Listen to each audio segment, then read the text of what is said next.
Eastern's new Boeing 727 jet. Look how high the tail is. 34 feet. Look where they put the jets. In the tail assembly. That's one reason it's so quiet. The passengers are always riding ahead of the sound. Where does it fly to? I don't know. It flies north.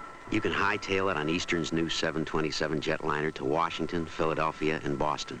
And a unique new dining service is worth writing home about. Choose from a selection of superb entrees like lobster Newburg, filet mignon with Bordelaise sauce, prepared as you like it. Eastern 727 jet, quiet as a library. The smartest way to leave town? Come fly with Eastern.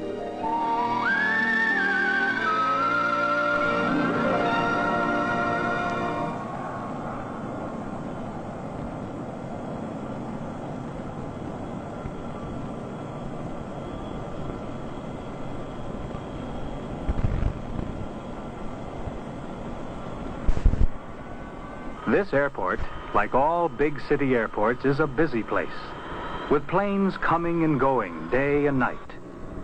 Planes with propellers, and jet planes from all over the world fly in and out of New York's International Airport. Right now, Jet Flight 801 is approaching the gate where passengers for San Francisco will board the plane. A huge moving corridor swings into place.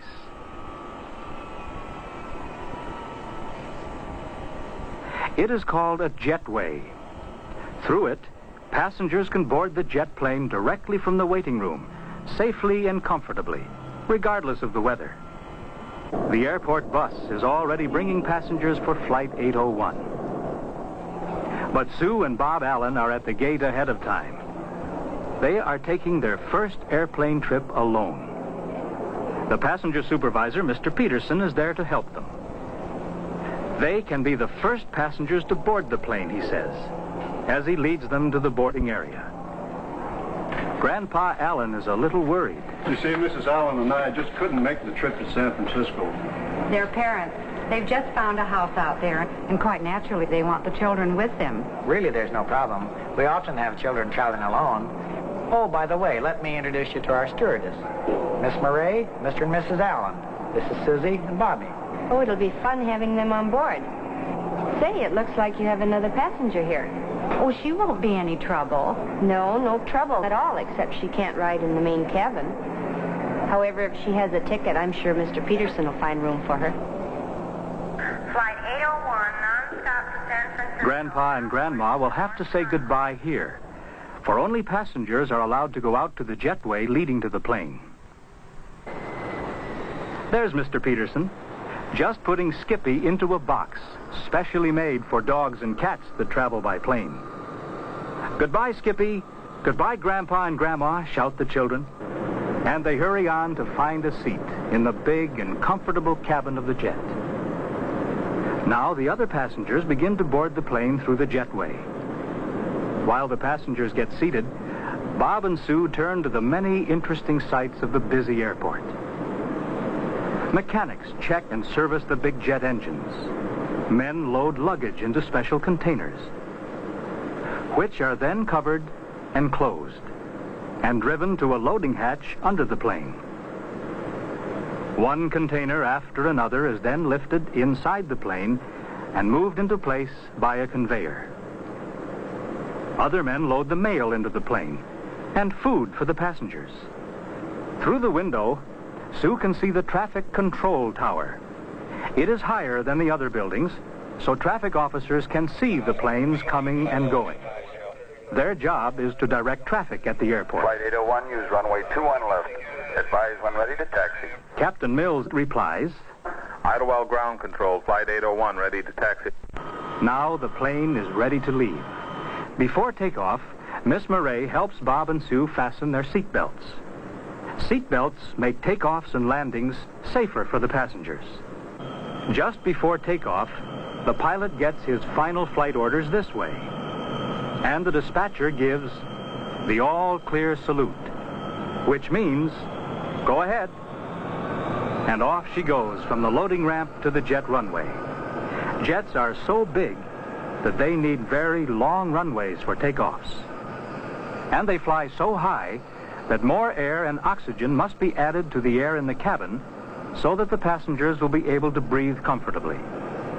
Before takeoff, the hostesses explain the use of supplementary oxygen equipment. Miss Murray points to the backs of the seats where oxygen masks are kept. She shows how to use the masks in case the air in the cabin should drop below normal pressure. Place the mask over your nose and mouth and adjust the headband. Breathe normally and continue to wear your mask.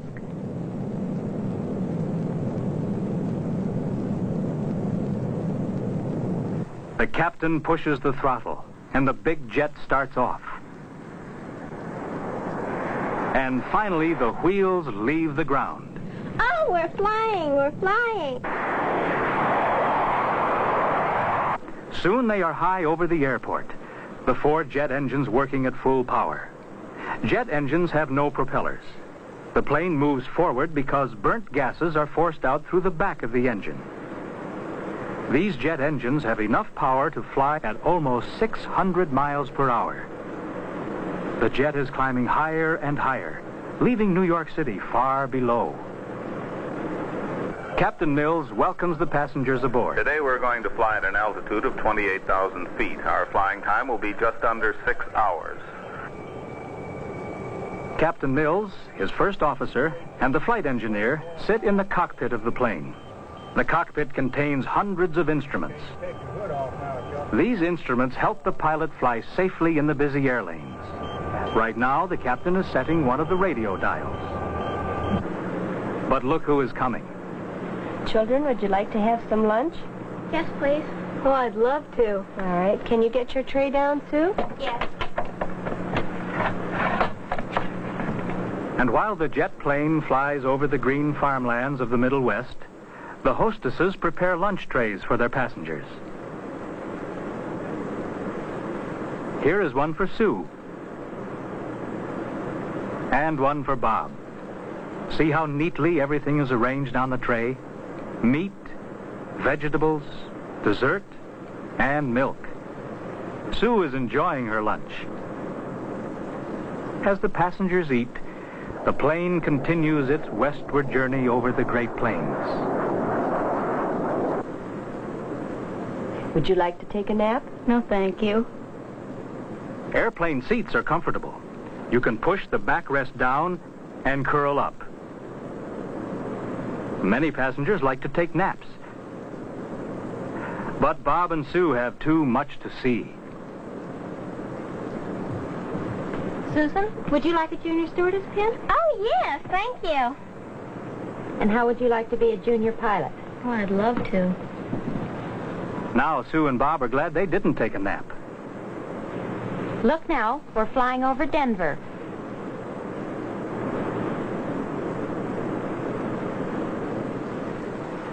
Miss Murray thinks that a little walk through the plane would make a pleasant change for Sue and Bob. She is taking them to the lounge in the front of the plane.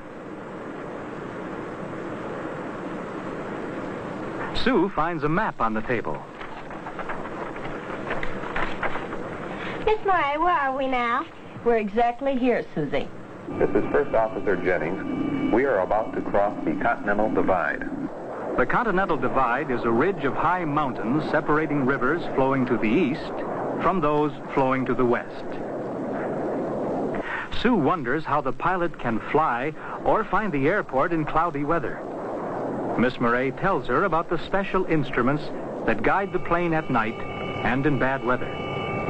Radio signals direct the plane on its way and to the landing field, almost as if it were gliding along a highway. The captain calls the San Francisco Center. Over Lake Tahoe at 28,000. Flight 801 cleared to Oakland Omni. Cross Sacramento at 11,000 or above.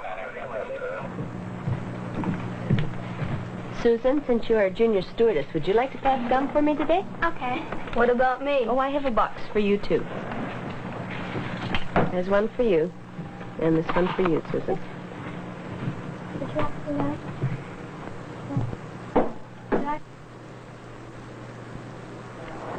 Sue and Bob's parents are at the airport well ahead of time.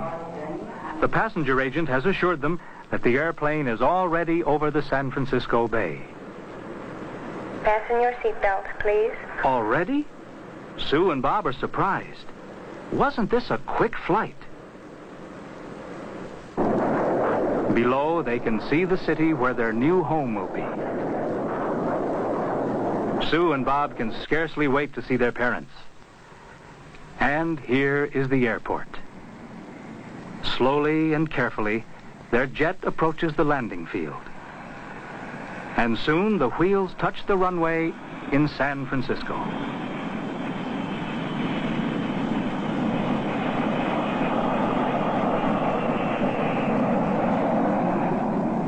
The ground control officer directs the plane to its proper gate. Flight 801, now rising, gate 5. Bye, Susie and Bob. You've been wonderful passengers. Out go Bob and Sue, running to meet their parents. And here comes Miss Murray with Skippy. Bob and Sue can't wait to tell their parents all about their first jet airplane trip. Now they understand better why people say, we live in a jet age.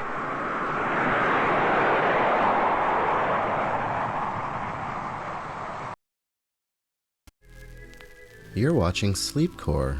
Pleasant dreams.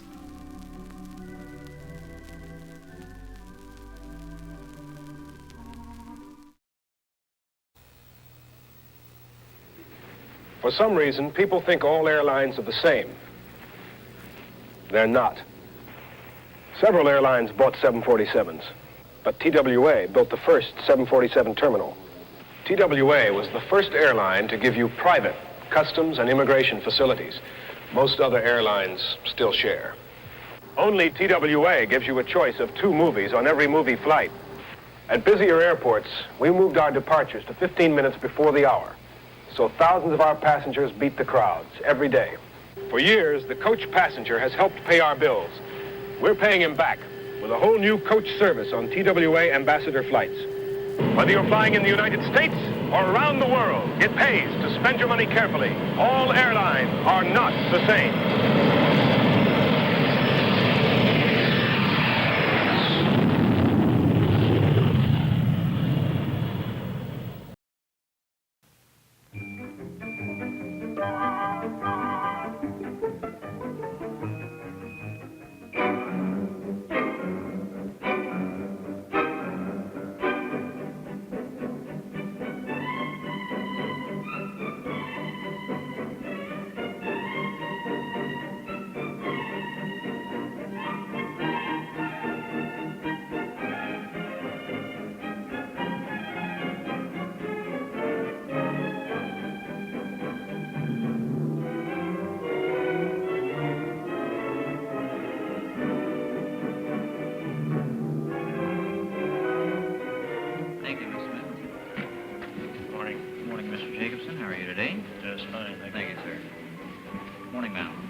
Morning, folks. How are you today? Thank you very much.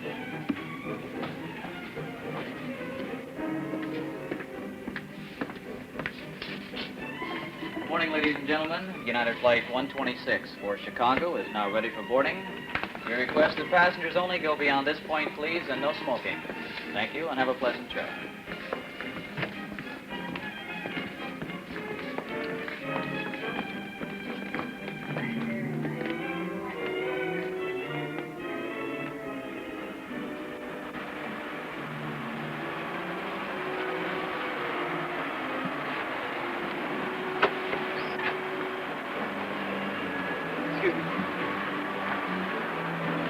So all I do at United is wait in line.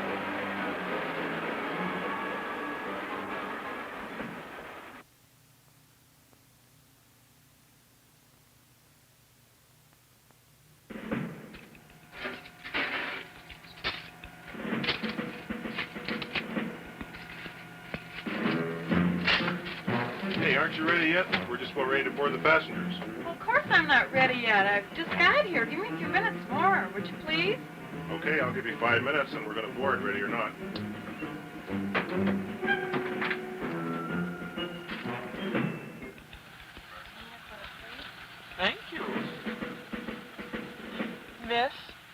test and writing paper? As soon as I hang this coat up and I have just a few minutes, I'll bring you some. Everybody wants something in a hurry. They must think I've got 4 hands.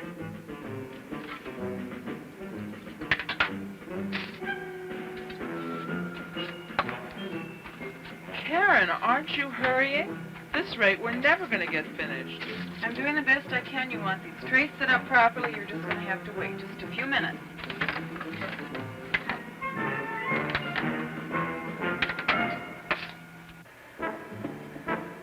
Good morning, Miss Reynolds. Good morning. How was your flight? Very good, thank you. The TLR, please. You're welcome. Do you have any unaccompanied children Not on board? that I know of. Young lady, are you going to stand here and talk all day? I've been waiting and standing on lines ever since I came to United. And now I have to wait to get off the plane because you have to hold a personal conversation with this guy. I'm sick and tired of waiting. I beg your pardon, and there's the door, sir. Everybody seems to be in a hurry these days.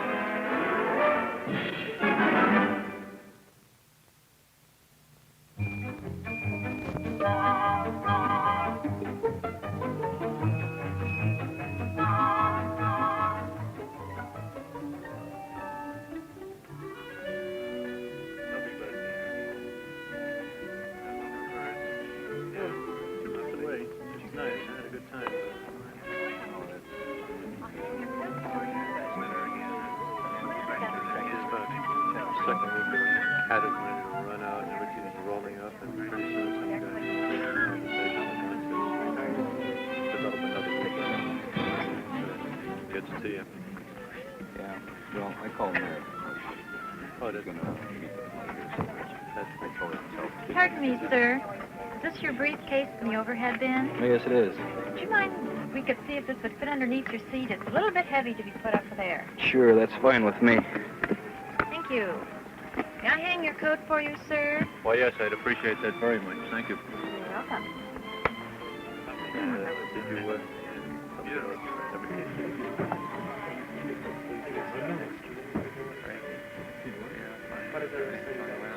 May I hang your coat for you, sir? Yes, thank you.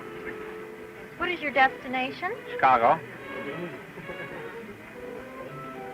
Fine, thank you. Ladies and gentlemen, may I have your attention, please?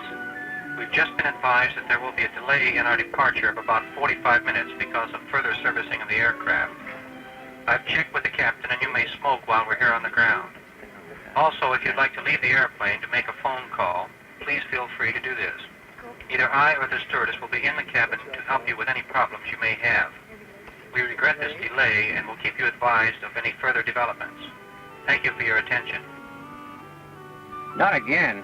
I don't think I've ever departed on time on United.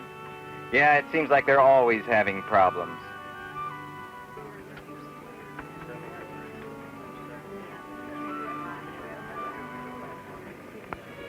Yes, sir. What is wrong with United Airlines? Can't you ever leave on time? This is the 3rd time this week I've been delayed on a business trip where time was of the essence.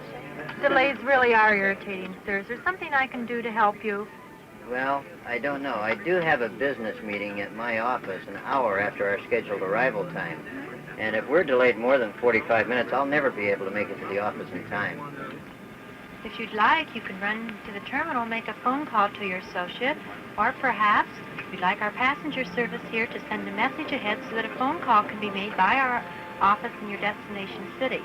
Also, if you like, I can check the airline schedules to see if there's another plane or some other airline leaving before we plan to depart. I think I'll go into the terminal and make that telephone call, and I would appreciate it if you'd check schedules. If our delay is any more than 45 minutes, I'm going to have to make other arrangements. While you're in the terminal, sir, I'll check the airline guide and check to see if there are any other flights that are leaving before our 45-minute planned departure. Fine. And I'm sorry that I jumped on you like I did, but these delays can be very exasperating. I understand, sir. I would be irritated, too.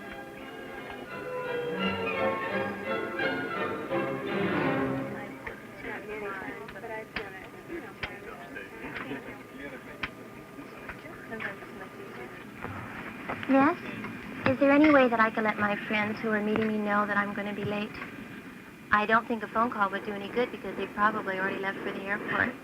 They have to travel a long way. I'm just so afraid that they're going to be worried about me. Well, we can send a message ahead and let them know that you're on board this airplane and that we are going to be late. And also, when we leave here, your destination city will be advised as to our exact arrival time there. Oh, I think that's wonderful. As long as my friends receive some information, I know that they'll be relieved about it. We'll let you know if there's any further delay.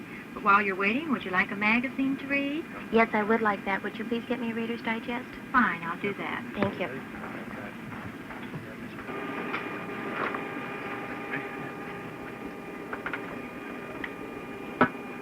Ladies and gentlemen, we have just been advised that we will be departing in about 5 minutes. We would like to thank you for your patience and offer our apologies for the delay. We will be serving dinner as soon as we take off. Yesterday, it was just a dream. Today, it's for real.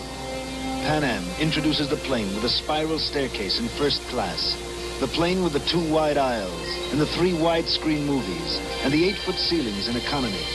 Pan Am introduces the plane with all the room in the world. The one and only 747. And now that it's all ours, it's all yours. Call a Pan Am travel agent today, tomorrow, or next week at the very latest. Because flying was never like this. Pan Am has the only 747s flying. And now you can take one from the U.S. to Europe or the Caribbean at no extra fare. For reservations, call your Pan Am travel agent or call Pan Am. You're watching Sleepcore, media for insomnia.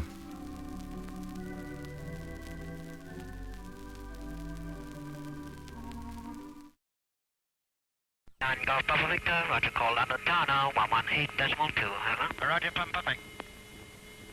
London Tower, B9 Golf, Papa Victor is inside the outer marker, inbound. B9 Golf, Papa Victor, London Tower, clear to land, runway 28 left, over.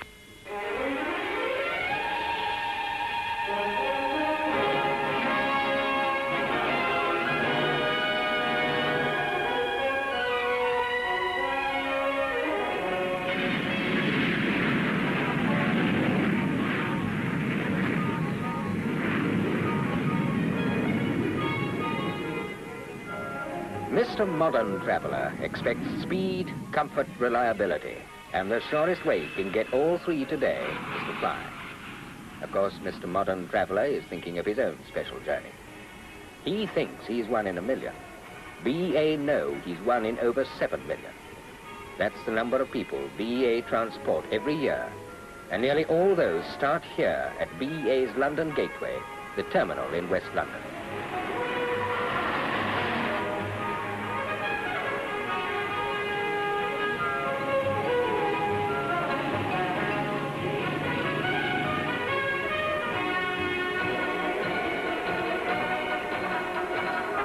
The airline realized they couldn't look after Mr. Modern Traveler's needs by sticking to the old ways.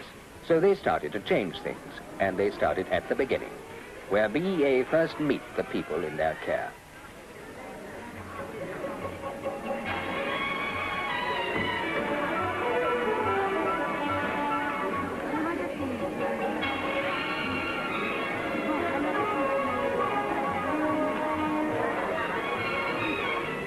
In the old days, ticket reservations were made manually, a system of checking flights, times, and special requirements that was laborious and open to error.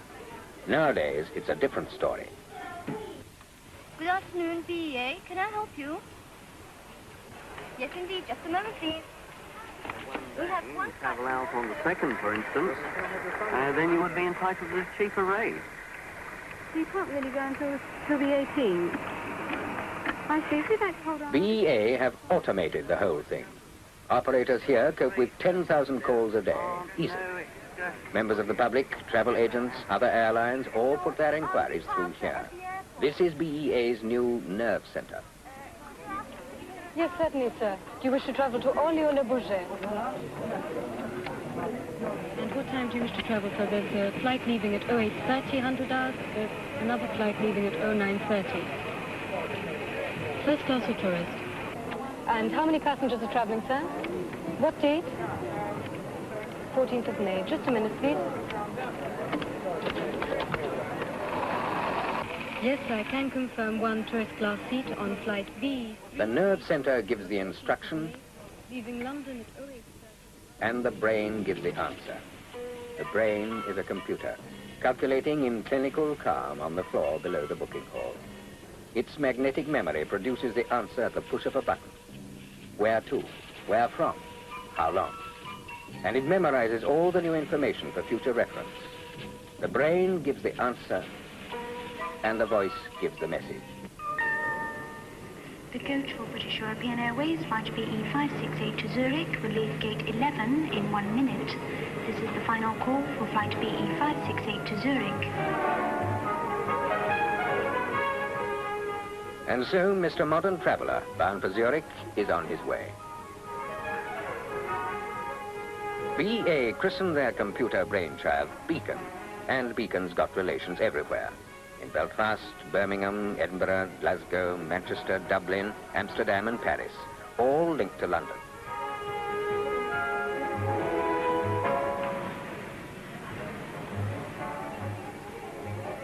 Beacon gives computerized reliability on the ground.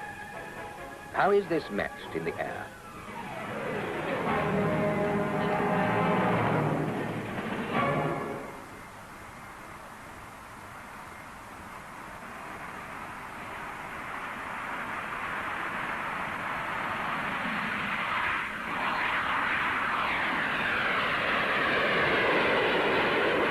In normal conditions, it's all high-speed routine. But what about abnormal conditions?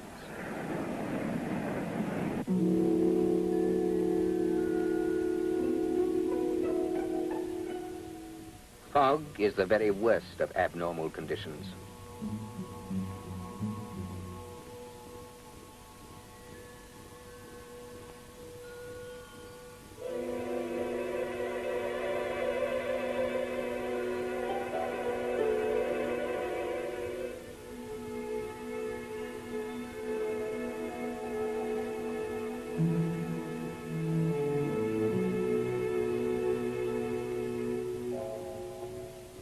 A grey, clammy, still life picture on the aprons.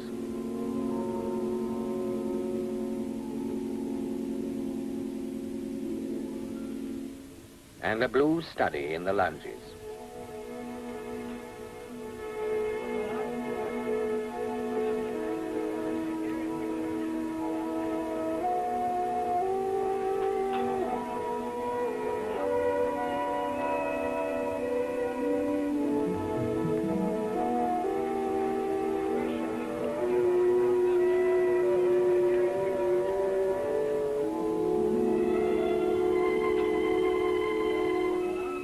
Until recently, this has been a depressingly familiar scene for all air travelers. But now, a change is happening. And what is happening is this. Autoland. This box of tricks allows the Trident to land automatically. Inside is a computer, or rather 3 computers, each cross-checking the others, all automatically. It works like this. At about 2,000 feet, the Trident locks onto a beam transmitted from the runway. This will tell the aircraft how much left or right of the runway it is.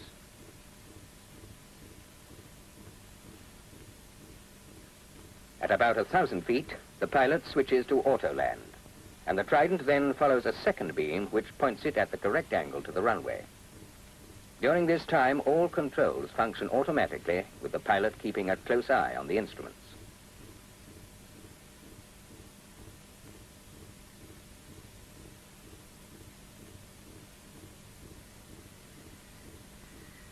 "65 feet above the runway, and the throttles close. We're still tight on the glide path. 50 feet, 40, 30, and there's the runway. 20, 10, touchdown. That's what it's like up front, through fog with autoland. But what about back here? They seem happy enough, and there's plenty to be happy about.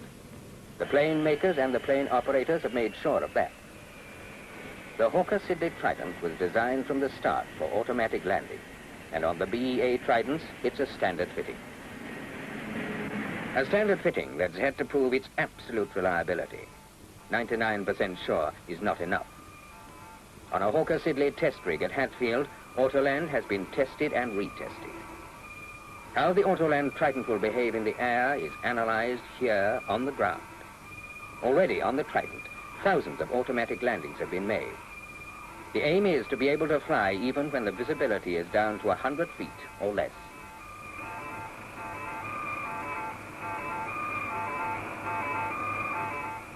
During a typical test flight, a Hawker Siddeley pilot gives the professional rundown. We are now lined up on the ILS beam, in line with the runway. We're descending down the glide path, and we have completed the checklist. That is, we have lowered the undercarriage and flaps and made all the actions necessary to carry out an automatic landing. Ron Clear, one of our senior test pilots, is acting as co-pilot for this flight, and he is monitoring the performance of the system. Normally, for an operational approach, both pilots will be doing this job. At the moment, we're passing 450 feet on the radio altimeters, and this means that we have approximately 1.5 miles to run to touchdown. The autopilot is controlling the airplane, the flight path of the airplane, and the automatic throttles on the 2 outboard engines are controlling the speed of the airplane. We're now passing 200 feet with 3/4 mile to run. The landing will commence at 65 feet, at which point the throttles will close and the autopilot will pitch the nose of the airplane up for the landing flare. The flare is now beginning, and we should very shortly be touching down round about now.